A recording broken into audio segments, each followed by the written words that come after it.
Olá, muito boa tarde. Começa agora o programa Mercado Futuro.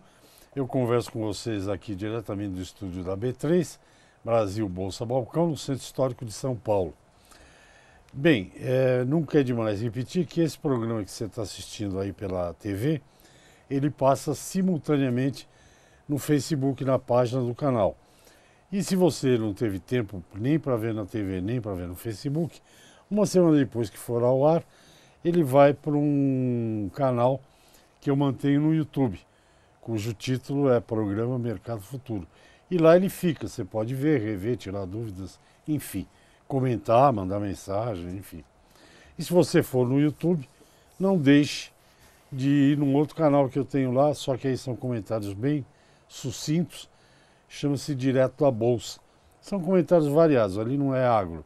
Tem agro também, mas tem economia e tem alguma coisa de política, quando eu resolvo falar sobre esse deplorável assunto no Brasil.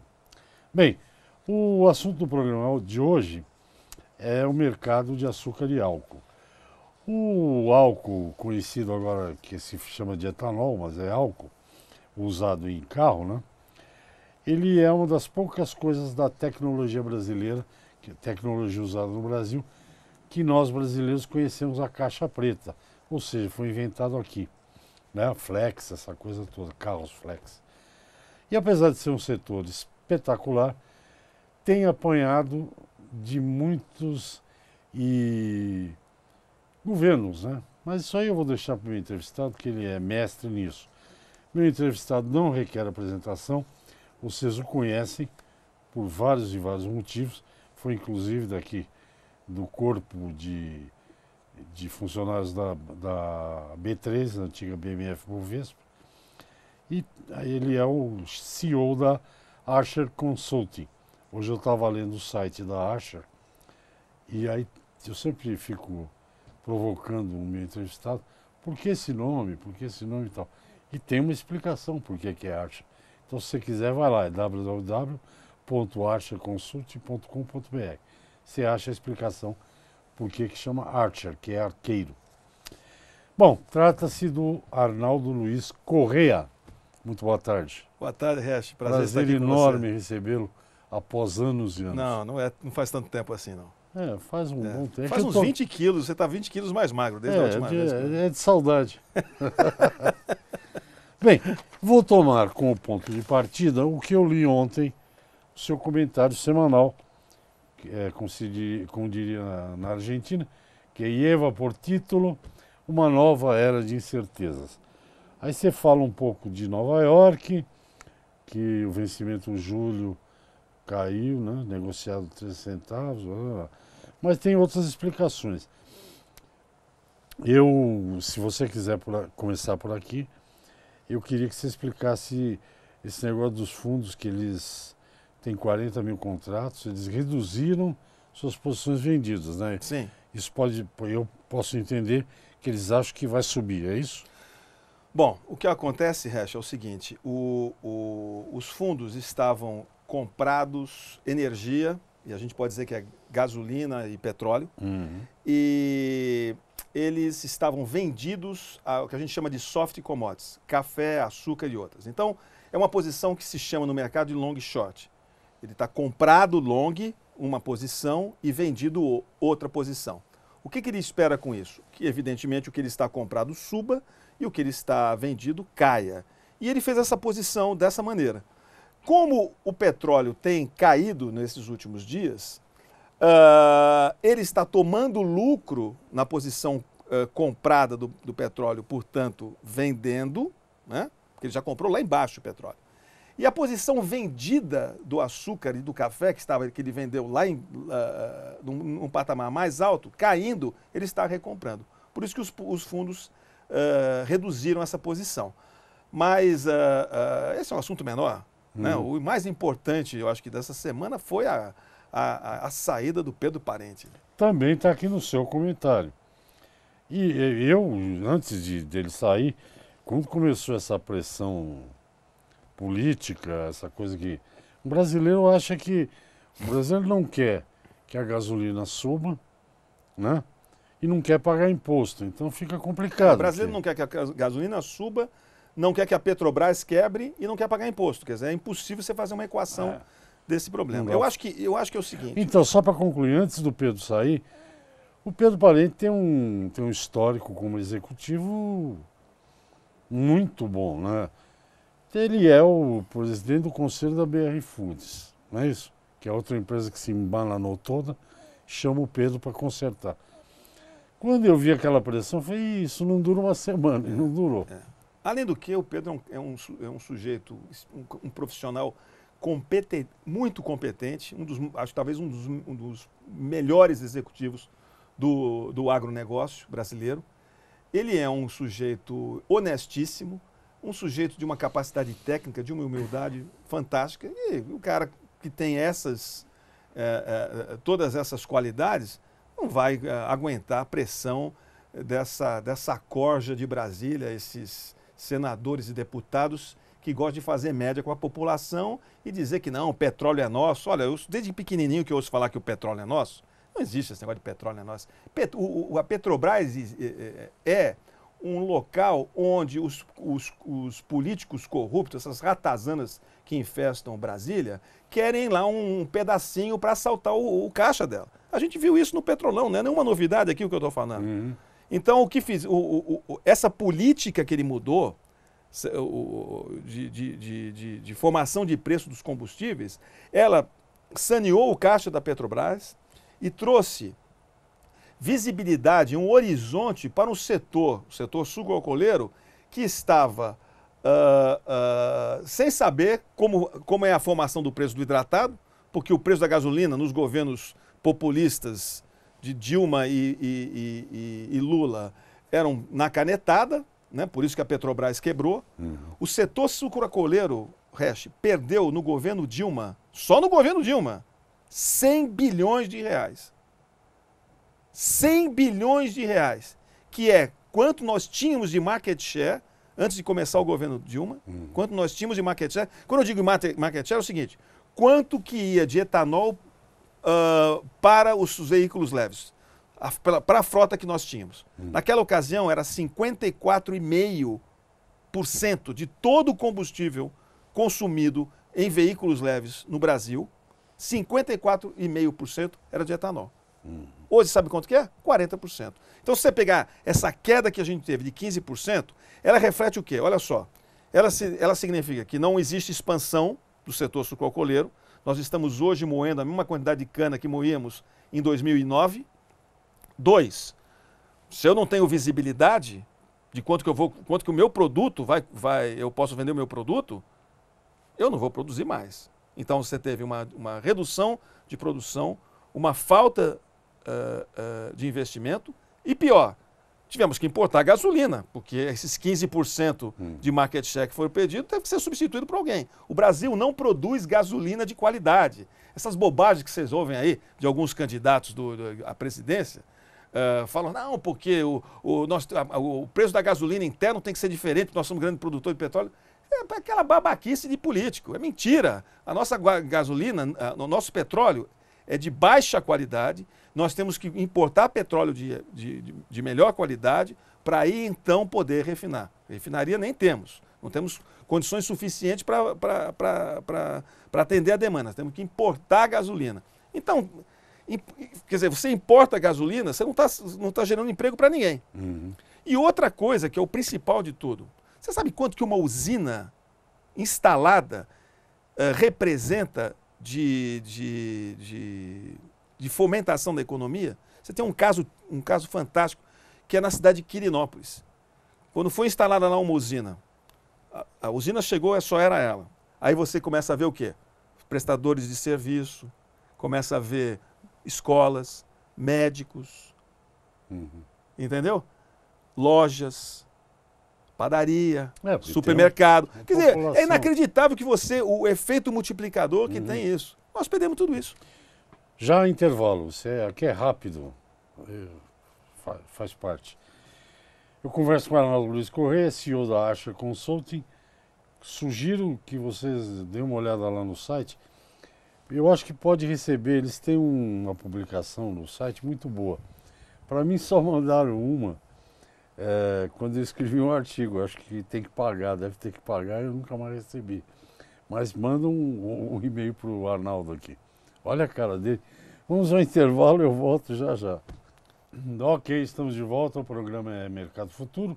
O entrevistado é Arnaldo Luiz Corrêa, falando desse setor aí que vocês conhecem bem, que é o setor de açúcar e álcool, e é uma complicação.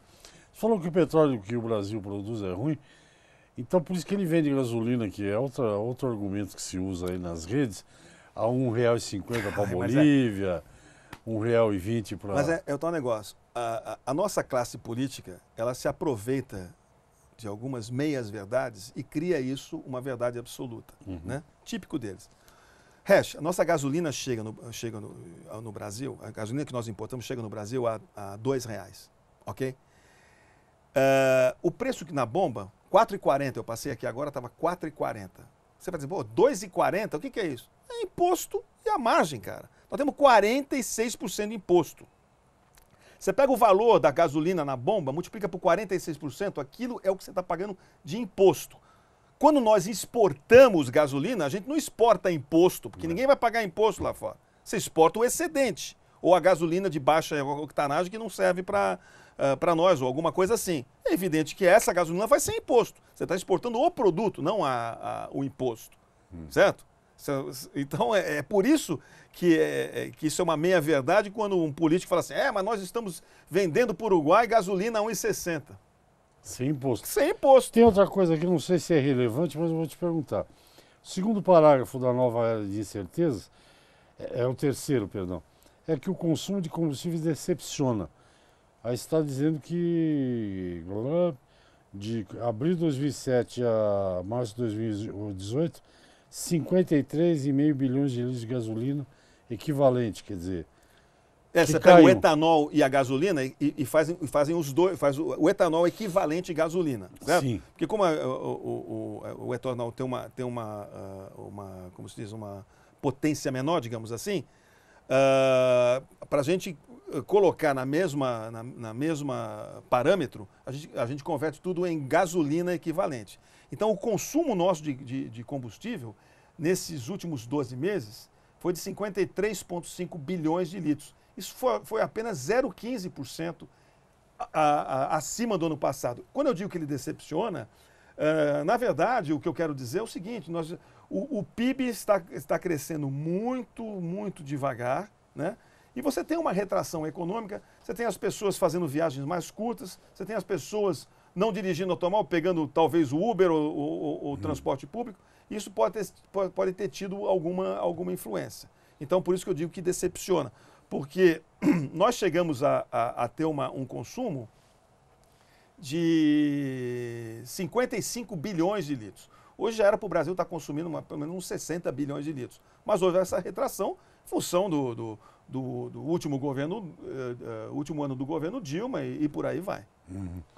Isso aí para o setor é ruim, porque como é que estão aqui as usinas? Eu conversei outro dia com um advogado aqui, especialista em tratar das questões de recuperação de algumas usinas. Sim. E ele me disse que se o setor não cresce, fica impossível, né? Não, o setor está estagnado, né? Como eu te falei, hoje o Centro-Sul, ele tem, primeiro, as usinas extremamente endividadas. Eu diria que a dívida média das usinas do Centro-Sul hoje gira em torno de R$ 140 por tonelada de cana moída, o que é um valor extremamente alto. E nós estamos praticamente moendo a mesma quantidade de cana de 2007, 2008, 2009. Então não crescemos. Por que não crescemos? Ora, não crescemos porque você tem intervenção do Estado. Você teve durante o governo Dilma e o governo Lula, a gasolina era, como se fala, o preço era congelado para favorecer a indústria de automóveis. Então, uma série de coisas erradas. Hash, é impossível você querer ter resultados diferentes fazendo sempre a mesma coisa. Esse negócio do congelamento do diesel, agora fala-se de congelamento da gasolina, isso não dá certo. A economia não funciona dessa maneira. E a gente vê aí candidatos a presidente da República com essa mesma cantilena. Eu acho que você, produtor, você deve pensar o seguinte, sabe em quem você tem que votar? Você tem que votar no candidato que queira a privatização da Petrobras. Porque esse já é o primeiro grande mal que a gente tiraria da frente. Porque não tendo dinheiro da Petrobras, esse pessoal vai ter que fazer alguma coisa, fazer que trabalhar. Bote o seu político para trabalhar. Ou não reeleja quem você reelegeu. Então pega o candidato. É a favor da privatização? Sou. Vote nele. Por quê? Nós não vamos continuar, nós não vamos crescer, nenhum setor vai crescer indiretamente ligado ao petróleo com esse tipo de abordagem. Como é que é no mundo? Por exemplo, na Noruega, a Petrobras norueguesa é estatal, a sueca é estatal? Não existe isso. Você conhece a USA Petroleum? Não existe isso. Não existe. Não existe. Bom, vamos ver quais são as privatizadas, as estatais. Venezuela. Essa A tá em Venezuela, farrapos. exato, está em farrapos. E pior ainda, o preço da gasolina no mercado interno é subsidiado. É o preço mais barato da gasolina no mundo. Nem a Arábia Saudita tem um preço desse. Pra você ter uma ideia, o preço da gasolina na Arábia Saudita é 18 centavos de dólar o litro. Sabe quanto que é na Venezuela? 2 centavos de dólar por litro. Você fala, muda para lá. Mas eles têm carro para... Agora, você veja bem, isso não funciona. Pra você ter uma ideia, a Arábia Saudita precisa de 65 dólares o barril do petróleo para pagar todo o custo social que ela tem naquele país. E ela vende por 18. Internamente. Centavos o litro. Para fora é o preço de mercado, né? Claro, para fora tem que ser o mercado. Fora do mercado não há salvação. Qualquer coisa que você ouvir de político aí, que nem um político aí, que eu não vou dizer o nome, mas lá do Nordeste, que esteve no Roda Viva recentemente, as bobagens que esse sujeito falou no Roda Viva sobre o mercado energético é de chorar. É de chorar. Ainda você assiste essas coisas. Em termos de... Se você privatiza a Petrobras, o que muda? Não muda nada. Eles vão trabalhar de acordo com o que o mercado... Você vai abrir o mercado para outras refinarias, vai abrir o mercado para outros distribuidores. Para o consumidor, toda vez que você tem mais gente no mercado é melhor. Monopólio, vamos falar do monopólio da telefonia. Você lembra? Lembro. A discussão que se tinha? Nessa época, eu tive que comprar um telefone para minha filha que morava em São Vicente. Eu nunca vou me esquecer, Rest. 5 mil dólares eu paguei um telefone. Virou água, né? Eu tenho uma casa no interior, a única que eu tenho, eu paguei R$2.000 no telefone. Agora, eu me lembro que eu tinha um tio, avô português,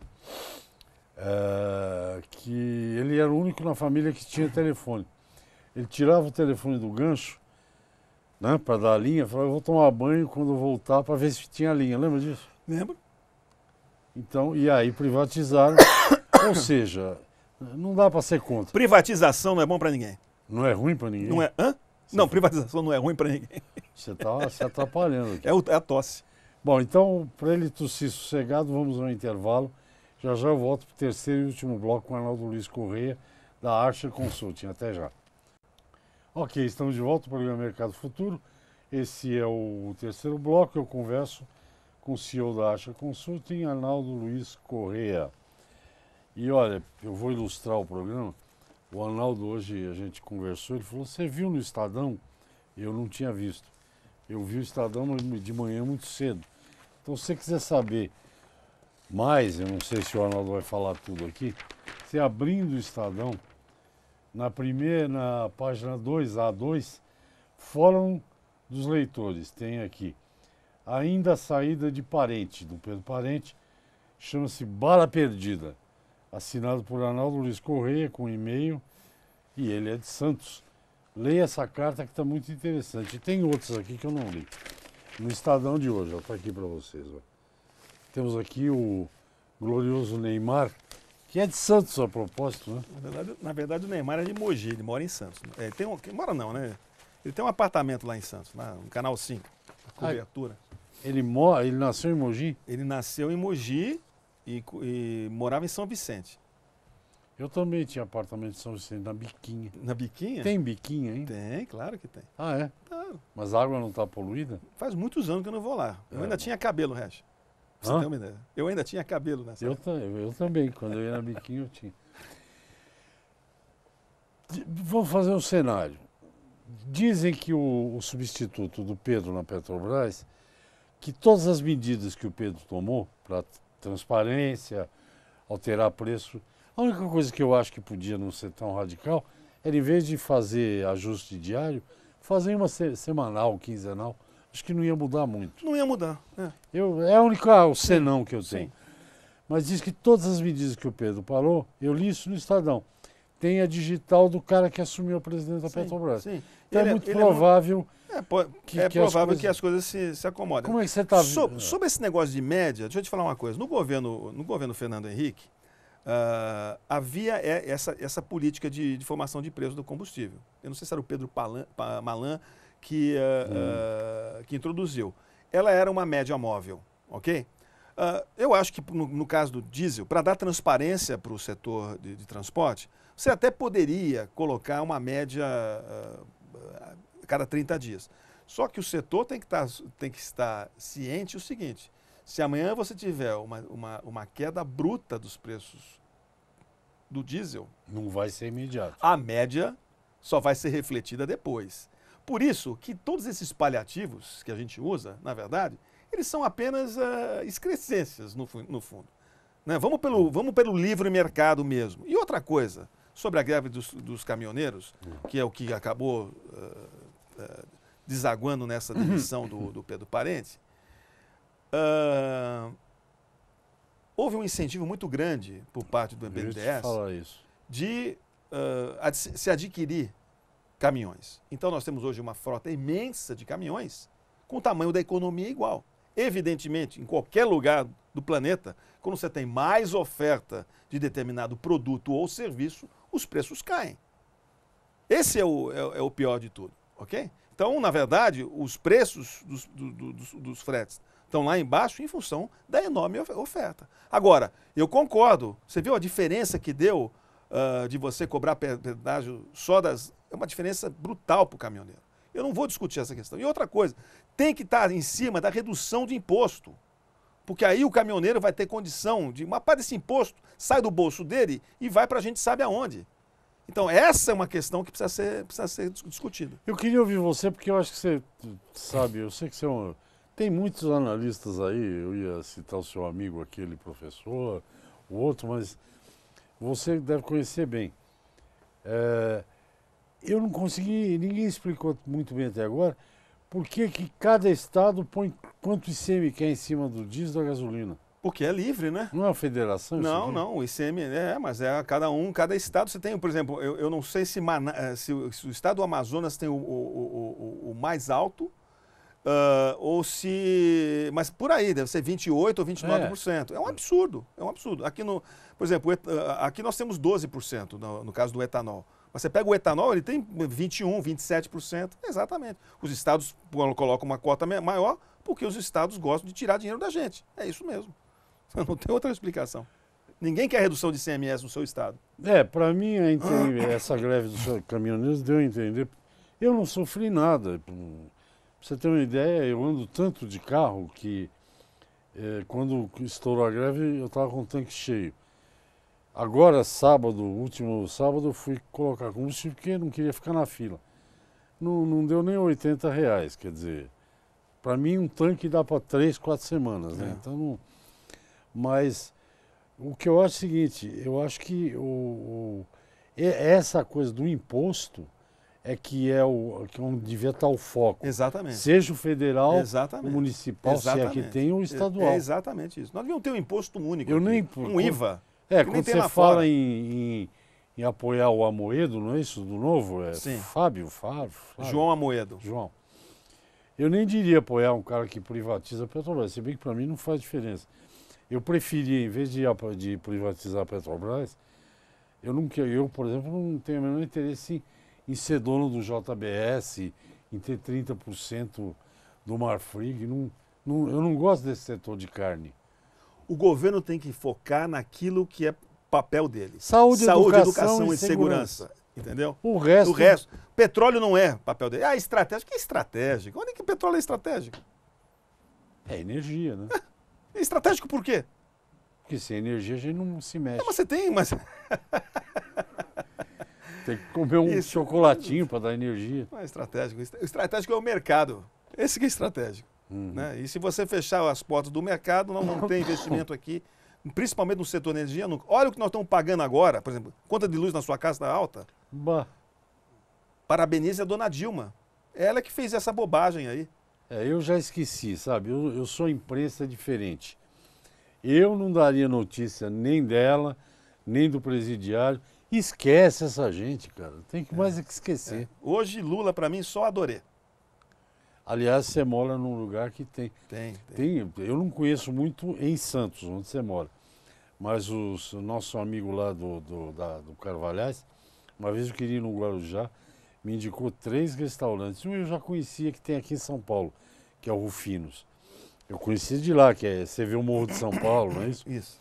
Mas me indicou 2 que um cara que era ex-pescador. Ah, que coisa boa. Maravilhoso. São né? pertinhos, né? Você conhece lá.